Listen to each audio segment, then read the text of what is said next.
Bueno, vamos a continuar con la clase de los otros días del tema meteorología y climatología. La clase pasada habíamos terminado en viento y bueno, hoy vamos a continuar con el tema de masas de aire.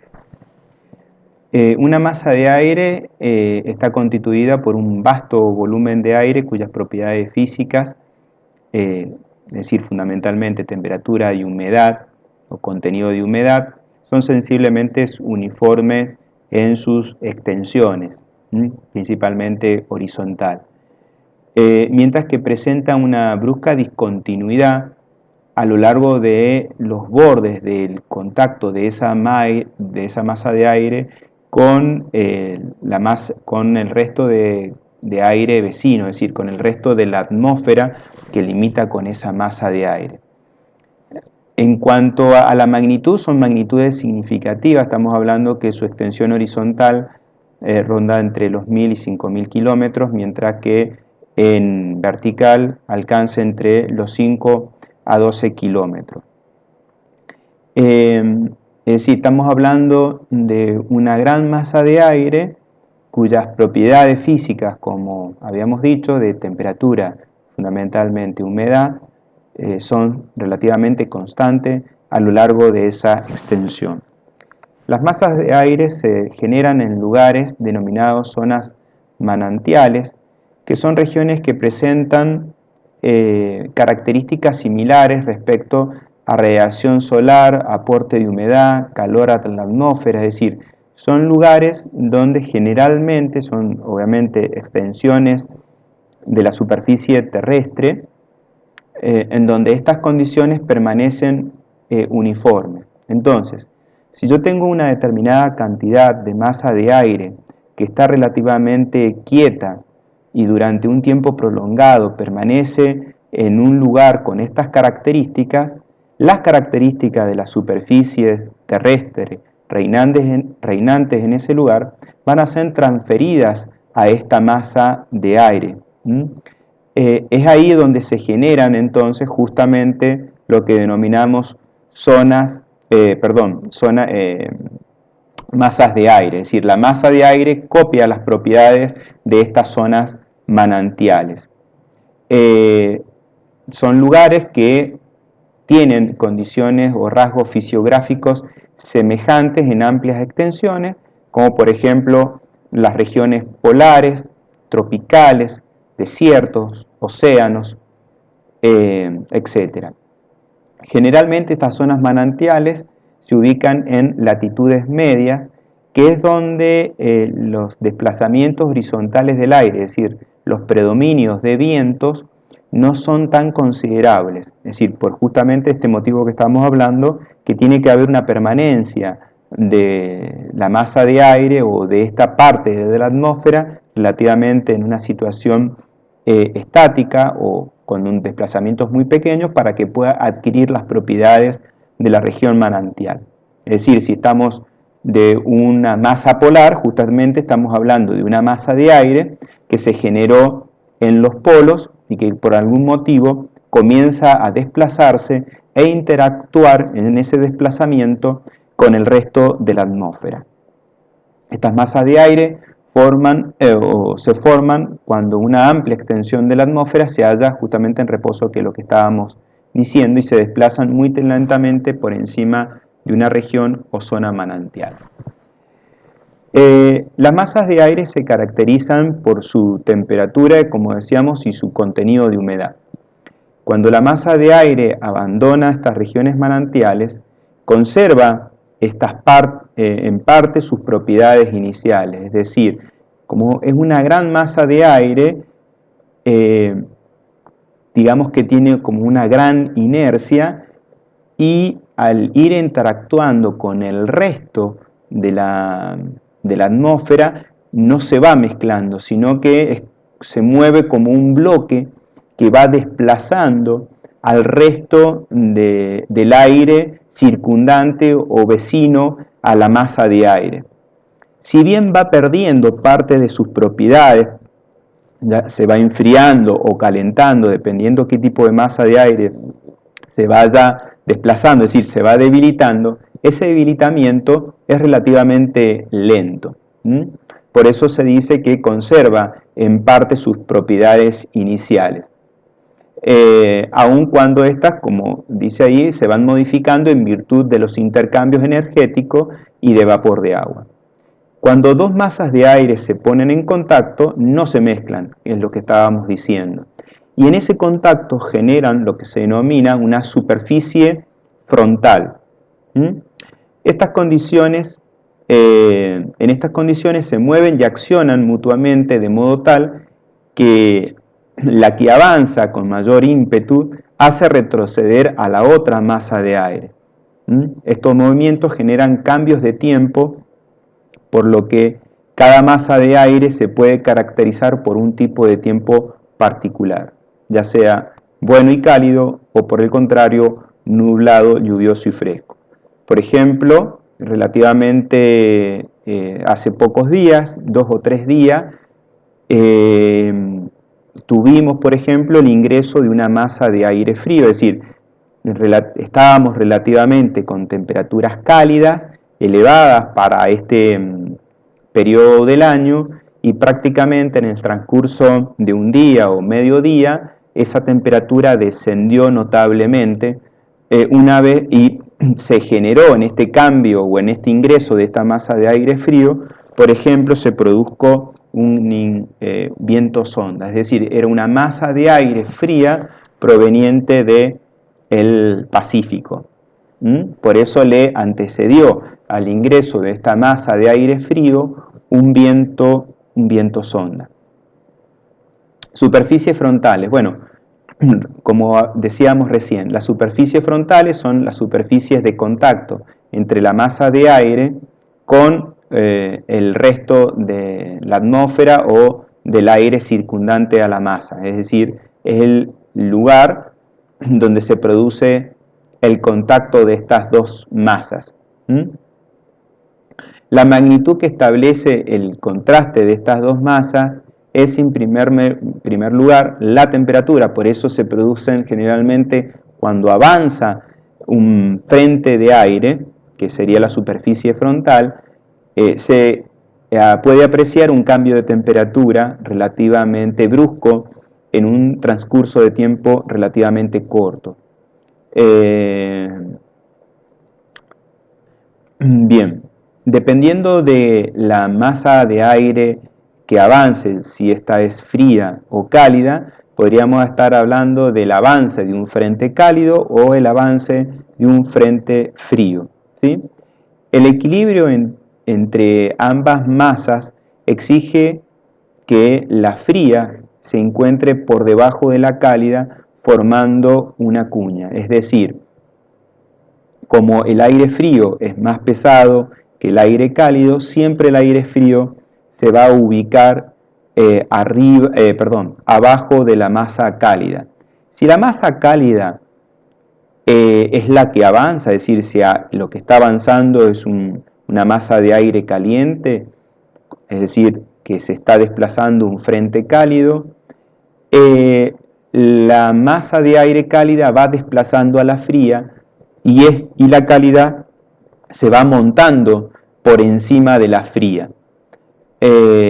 Y cuando avanza una masa de aire frío, la masa de aire frío va desplazando a la cálida en vez de caso anterior que se monta, va desplazándola de abajo como si fuese una pala o una cuña que va levantando a la masa de aire cálido y la va desplazando hacia atrás.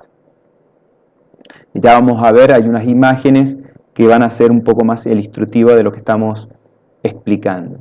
El frente que representa los mapas del tiempo, las líneas de intersección, es decir, nosotros es muy habitual que podamos ver mapas del tiempo y en esos mapas del tiempo ver líneas de color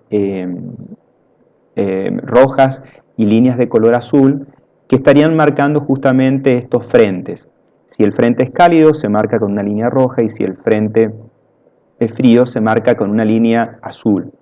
Y el lugar geográfico donde se marca la línea es la intersección de la superficie frontal con la superficie terrestre, ¿Qué es lo que a nosotros nos importa en el sentido de que es cuando esa intersección pasa por el lugar donde estamos nosotros, se evidencian estos cambios de temperatura?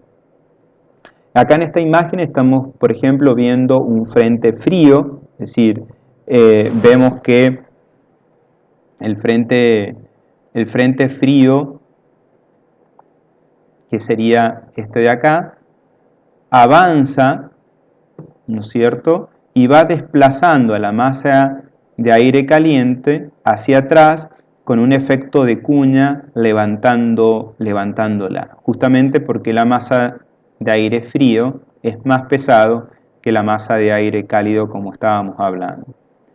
A su vez, en este efecto de cuña que ejerce el aire frío al avanzar, o la masa de aire frío, provoca el ascenso de esta masa de aire caliente y, por lo tanto, al generar el ascenso de una masa de aire cálido con cierto contenido de humedad, puede hacer que ese contenido de humedad entre en condiciones de saturación y genere precipitaciones. Esto no siempre se da, pero sí puede ser, es decir, sí es una posibilidad y es un mecanismo por el cual se puede generar precipitación. Este tipo de precipitaciones se denominan precipitaciones ciclónicas y de tipo frontal. Tenemos precipitaciones ciclónicas no frontales y frontales. En este caso es una precipitación ciclónica frontal, es decir, provocado por el avance de un frente. Estas precipitaciones se caracterizan porque son relativamente o de mediana intensidad.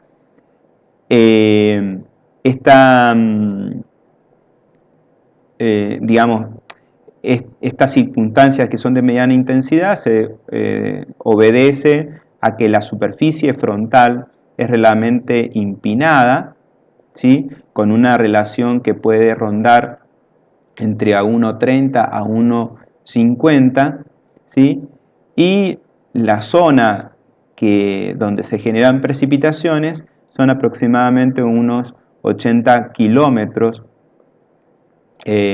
adelante de la intersección de la superficie frontal con la superficie terrestre. Es decir, que antes que nosotros notemos el cambio de temperatura producto del avance frío, lo que vamos a ir evidenciando es primero la llegada de las precipitaciones y posteriormente el cambio de temperatura, algo semejante con lo que ocurrió con el viento sonda. Es decir, primero evidenciamos el viento sonda y una vez que pasó el viento sonda se estableció el frente frío en nuestro lugar. En este caso se puede ir acompañado con precipitaciones. En un frente cálido, la cuña que veíamos se produce en sentido inverso, porque volvemos a marcar lo mismo, siempre el aire frío se va a ubicar por debajo del aire cálido. En este caso, al avanzar el aire cálido se va montando sobre el aire frío y lo va desplazando. En este efecto, digamos, de montarse sobre el aire frío, también se genera un mecanismo de ascenso que puede generar precipitaciones. Esto no siempre se produce, pero puede ser una posibilidad. También estaríamos frente a una precipitación de tipo ciclónica frontal. En este caso, estas precipitaciones son de menor intensidad, tipo llovizna, pero de una extensión mayor en cuanto a superficie o sector que abarca, ¿sí? Y también, como podemos observar, lo que primero vamos a detectar en el lugar que nosotros estamos son las precipitaciones y después el cambio de temperatura.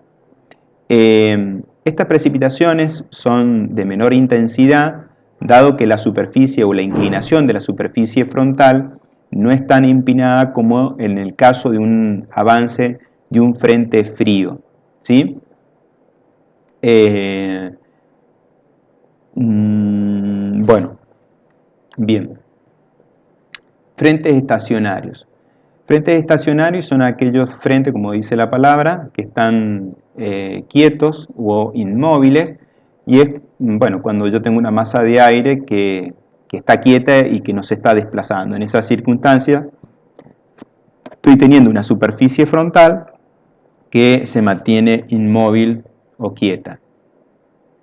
Bien, las nubes.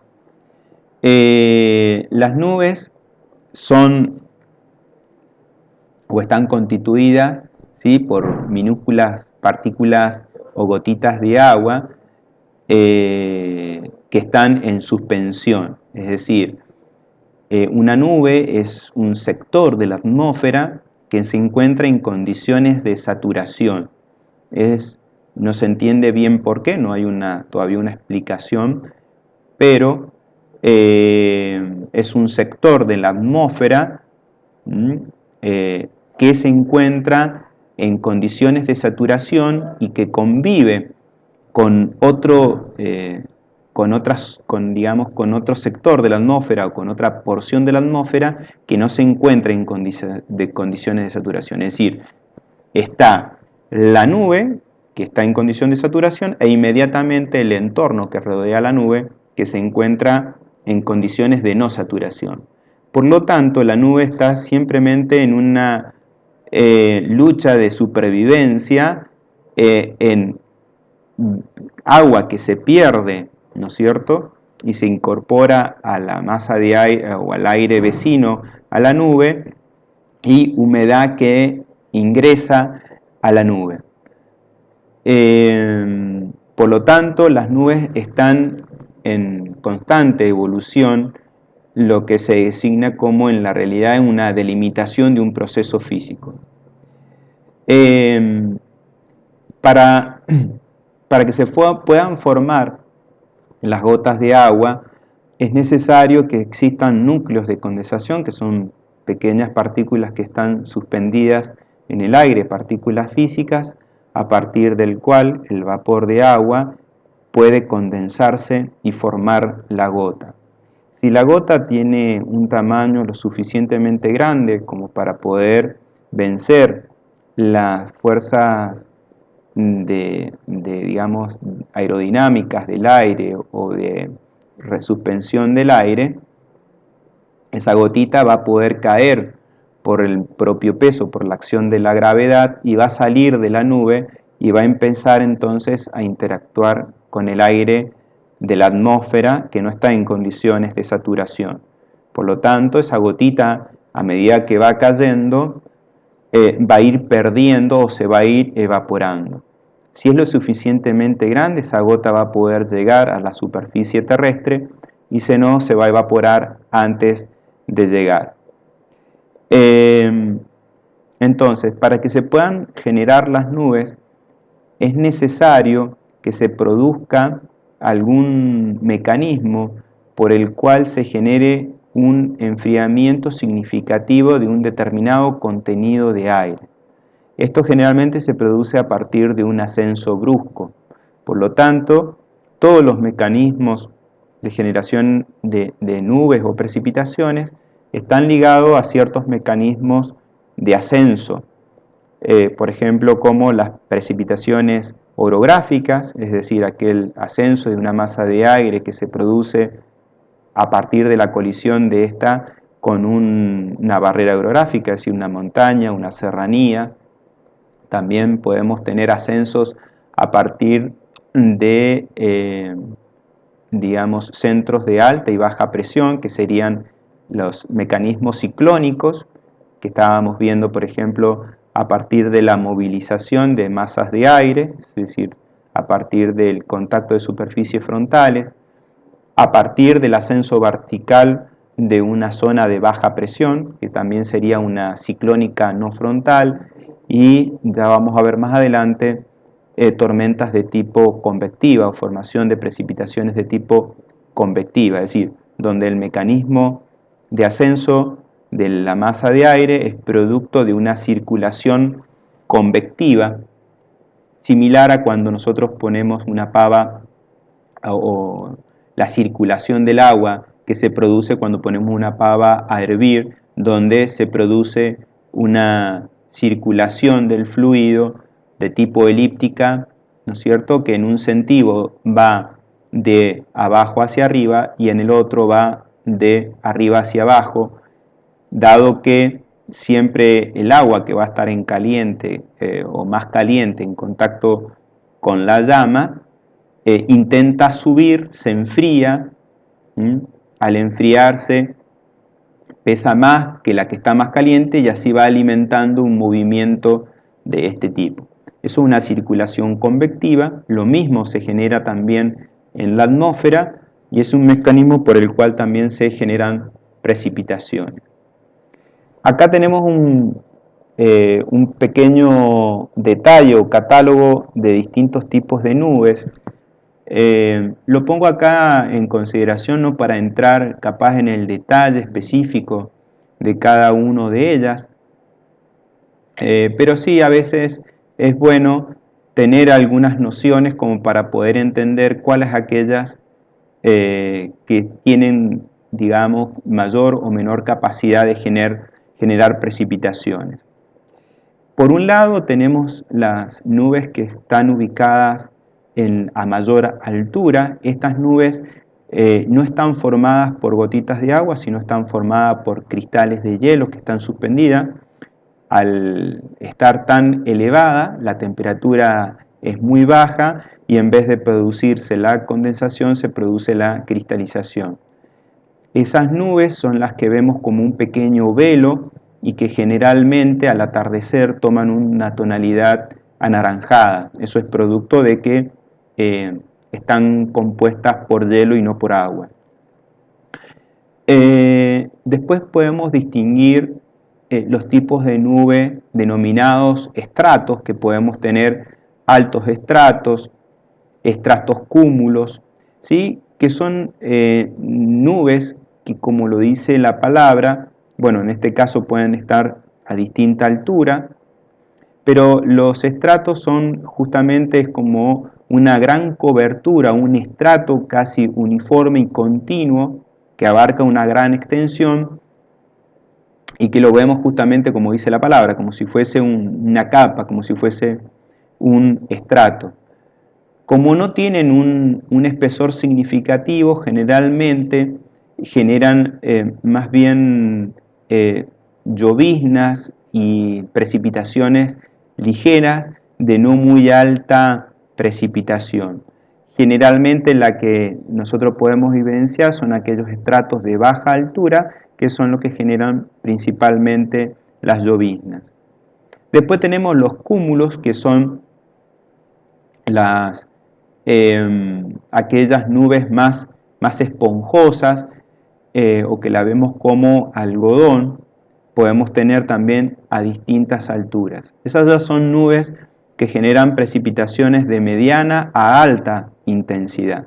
En esta la que genera mayor intensidad son los cumulus limbus, que es esta nube que está representada acá y que se forma a partir de circulaciones convectivas de aire. Estas nubes tienen la característica que no tienen una gran extensión en superficie, pero tienen un gran desarrollo vertical. Al tener un gran desarrollo vertical, tienen una gran capacidad de precipitación. Son las entonces nubes que generan la mayor precipitación y son las que en nuestra región generan piedra, ¿sí? Estas nubes pueden tener desarrollos como el que estamos viendo acá e inclusive más elevados, de hasta alcanzar los 12 o 15 kilómetros de altura. Cuanto más alto, por ejemplo en el caso nuestro, que se genera piedra, es porque el tope nuboso llega a estas alturas y por lo tanto alcanza a producir la congelación de esas gotas que después precipitan en forma sólida cuando toman un tamaño significativo, ¿sí? Ya lo vamos a ver, esas tormentas en nuestra región generalmente están ligados a procesos de daños a partir, por ejemplo, de crecientes que pueden ser de carácter aluvional, es decir, crecientes que se producen en nuestra región, se producen dos circunstancias. Uno, precipitaciones que pueden ser de corta y alta intensidad, y a su vez esas precipitaciones pueden caer en zonas con pendientes de moderadas a elevadas, que son fuentes de la generación de alta concentración de escurrimientos de agua en superficie, y por lo tanto hacen que un arroyo, que generalmente, aquellos arroyos que nosotros denominamos como arroyos secos, que generalmente no llevan agua, en un muy poco tiempo esos arroyos puedan llegar a caudales significativos. Por ejemplo, como el arroyo El Salado, el arroyo El Tigre, el Pedernera, que en un día lluvioso pueden alcanzar valores de caudales de los 300 o 400 metros, e incluso como el arroyo del Tigre, del orden de los 1000 metros cúbicos por segundo, frente a una precipitación intensa. ¿Sí? Bueno, acá hay un mejor detalle del tipo de precipitaciones. La mayor o menor nubosidad o abundancia de nubes observada indica con el grado de nubosidad o simplemente nubosidad, ¿sí? Y la nubosidad se mide simplemente en una escala que va de 0 a 8, que 0 sería despejado y 8 sería totalmente nublada. O si no, también se pueden medir indirectamente a partir de registrar la cantidad de horas de sol o heliofanía, y también a partir, si tenemos un instrumento de la medición de la radiación solar, también es un indicador de la nubosidad. Es decir, si tenemos un día despejado, vamos a tener mayor incidencia de radiación solar, y si tenemos un día nublado, vamos a tener una menor incidencia, ¿sí? Que es la forma en que puede afectar, es decir, la nubosidad dentro de los procesos hidrológicos. Obviamente, las nubes son generadoras de precipitación, es decir, para que haya precipitación tenemos que tener una nube, y también, por el otro lado, también la mayor o menor presencia de nubosidad afecta en la incidencia de la radiación solar sobre la superficie terrestre, lo que modifica, digamos, los procesos de transpiración y evaporación. Digamos, mayor nubosidad, menor proceso de transpiración y evaporación, días más despejados, se producen mayor evaporación y mayor transpiración, obviamente por una mayor incidencia de la superficie terrestre. Bueno, acá tenemos nieblas, no voy a entrar un poco en no me voy a distraer en esto, lo dejo para que ustedes lo puedan leer. Bien, entonces hemos visto hasta ahora la parte de meteorología, hemos descrito cada uno de estos elementos del tiempo, y ahora vamos a ir un poco a climatología. Es decir, acuérdense que clima es el conjunto fluctuante de condiciones atmosféricas caracterizado por el estado y la evolución del tiempo en un curso de periodo lo suficientemente largo del dominio espacial determinado. Es decir, el clima viene definido como el estado medio de la atmósfera, es decir, este estado medio es el que está representando justamente todo el conjunto fluctuante de variables que hemos ido registrando a lo largo de un tiempo significativo, como para que pueda ser representativo de las características de dicha región. Es decir, que para poder caracterizar adecuadamente un clima en un lugar, tendríamos que haber registrado dichas variables durante un tiempo de 20, 30 años, que nos permita poder o haber registrado periodos más cálidos, más fríos, más húmedos, más secos. Es decir, justamente poder haber tomado una caracterización de estas fluctuaciones de las condiciones atmosféricas. Vuelvo a marcar que el clima entonces viene a determinar cuál es el estado medio de esa atmósfera. Y justamente son los elementos del tiempo los que los van a determinar, es decir, los valores de esas variables o los valores promedio de esas variables que hemos ido describiendo a lo largo de esta presentación. ¿Cuáles son los factores o elementos que condicionan el clima? Bueno, el clima está, por un lado, afectado notablemente por la latitud, ¿sí? Es el factor más dominante, dado que a partir de la latitud geográfica del lugar es la radiación que va a recibir. Ya habíamos más o menos descrito que aquellas partes que se ubican en la parte ecuatorial son las que reciben mayor radiación solar y por lo tanto en esa región del planeta Tierra están todos los climas cálidos. En la medida que nos vamos hacia los polos, la incidencia de la radiación solar es más débil y por lo tanto son climas fríos. Eso es, bueno, es intuitivo, ustedes también lo saben. Otro gran condicionante tiene que ver con la altitud, en la medida que digamos, el sector que nosotros estemos analizando o el lugar donde estamos trabajando se ubique a una mayor altitud, digamos, menor densidad atmosférica va a haber, por lo tanto va a haber una tendencia hacia una menor temperatura, hacia una mayor amplitud térmica entre el día y la noche, distinto a que si nos vamos hacia altitudes más bajas al nivel del mar, tenemos una mayor densidad atmosférica, disminuye la amplitud térmica y nos vamos hacia un clima un poco más cálido también. La continentalidad es otro aspecto que también influye. Nosotros, por ejemplo, somos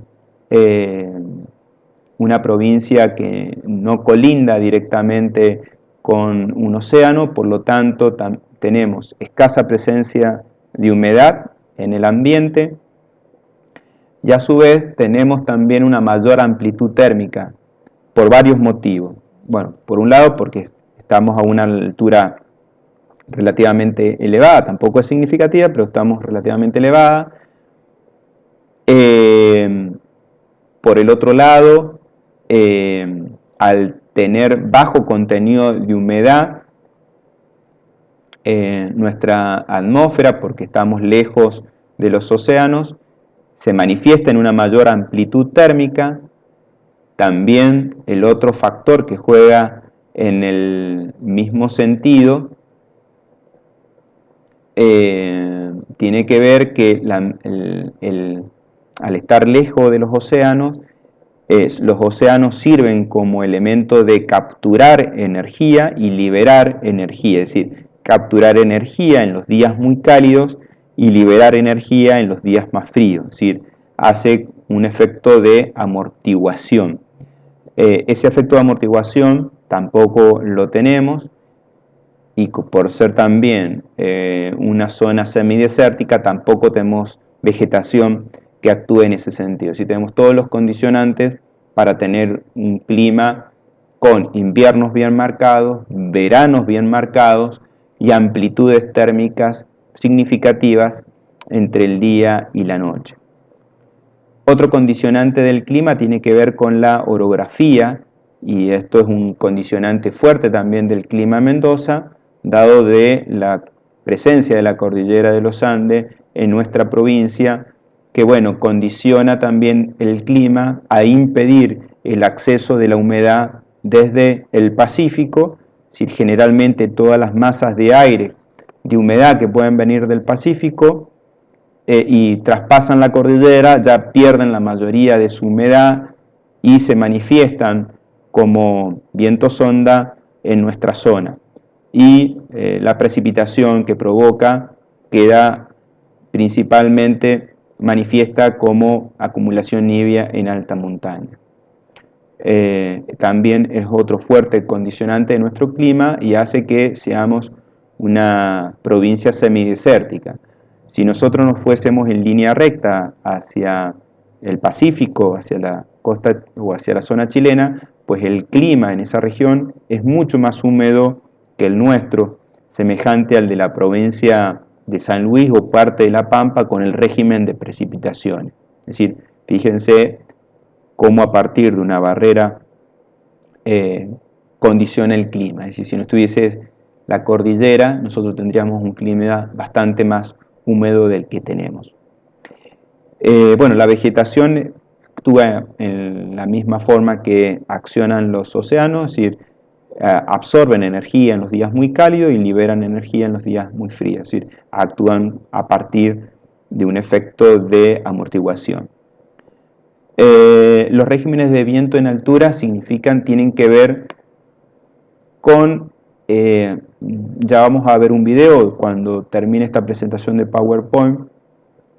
Yo le voy a subir también un video donde van a poder apreciar que hay ciertos predominios de corrientes de aire a partir de la ubicación de ciertos centros estacionarios, tanto de baja y de alta presión, pues dependiendo de que si nosotros nos encontramos cerca de un centro de alta o baja presión, vamos a tener mayor o menor probabilidad de circulación de viento y de acceso de humedad. Otro condicionante también del régimen de precipitaciones nuestro es que en cierta forma estamos influenciados por un centro de alta presión ubicado en el Pacífico a la altura de Perú. Eso hace que toda la región, digamos, oeste o noroeste, principalmente de Argentina y también de Chile, sean zonas desérticas o semidesérticas. Por estos centros, si estamos cerca de un cinturón de centros de alta presión estacionarios. El clima viene entonces también caracterizado, digamos, estos son los factores que condicionan el clima. Y el clima va a venir caracterizado por los elementos del tiempo. ¿Cuáles son los elementos del tiempo? Un poco lo hemos ido viendo a lo largo de la presentación. Son la radiación, la temperatura, la presión atmosférica, los vientos, las precipitaciones. Entonces, a través del registro continuo de estas variables durante tiempos prolongados y después calcular los promedios de esas variables registradas, nos permiten entonces poder caracterizar el clima. El clima viene caracterizado por índices que ustedes lo tienen que haber visto capaz en geografía, en el secundario, pero el clima viene caracterizado por dos variables fundamentalmente, que son, por un lado, la precipitación y por el otro lado, el régimen de temperatura. La temperatura obedece a la temperatura media del año y la precipitación es la precipitación anual promedio. Entonces, de ahí podemos ir clasificando distintos tipos de clima y hay distintos tipos de índices y distintos tipos de clasificaciones. No tiene sentido entrar ahora en el detalle de cada una de ellas. Acá en la presentación lo tienen y también lo tienen en el apunte. No me es de mi interés entrar en ese detalle, pero sí es importante ver que desde el punto de vista de la hidrología, es importante, obviamente, y dentro del clima, la precipitación porque nos está, en cierta forma, determinando la disponibilidad, es decir, un lugar con mayor régimen de precipitaciones, pues tiene una mayor disponibilidad o recursos hidrológicos más grandes, con mayores aprovechamientos, y zonas desérticas o semidesérticas con bajo régimen de precipitaciones como el nuestro, pues esos aprovechamientos son más escasos y también son más dificultosos. Más dificultosos porque también la cantidad que uno puede extraer sin generar o sin producir afectaciones al medio ambiente también son, bueno, o hay que tener mucho más cuidado. No son todos los índices, que no es de mi interés verlos ahora. Entonces, con esto doy por finalizada la presentación. Yo voy a subir entonces este video y también les voy a subir unos videos que ustedes pueden ver, y en todo caso la clase que viene lo podemos discutir. Pero bueno, lo importante y lo que quiero remarcar es que la meteorología, la climatología establecen el régimen de precipitaciones, la disponibilidad de los recursos hídricos en el lugar. Es importante ir entendiendo algunos conceptos de esto y cómo estos influyen en nuestras variables hidrológicas y en los comportamientos de nuestras fuentes hidrológicas. Esto es importante entenderlo tanto para el aprovechamiento de esos recursos como así también para protegernos de los daños que nos pueden provocar estos recursos hidrológicos en la interacción con la sociedad. Bueno, doy por terminada la presentación y ya ahora la clase que viene comenzaremos entonces con un tema nuevo. Hasta luego.